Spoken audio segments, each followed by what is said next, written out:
بسم اللہ الرحمن الرحیم۔ السلام علیکم ورحمۃ اللہ وبرکاتہ۔ چار چیزوں سے پناہ مانگے۔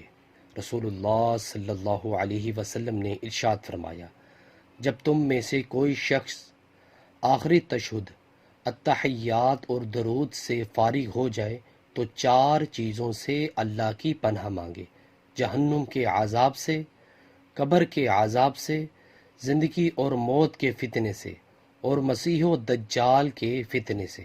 نیچے والا موجود ہے۔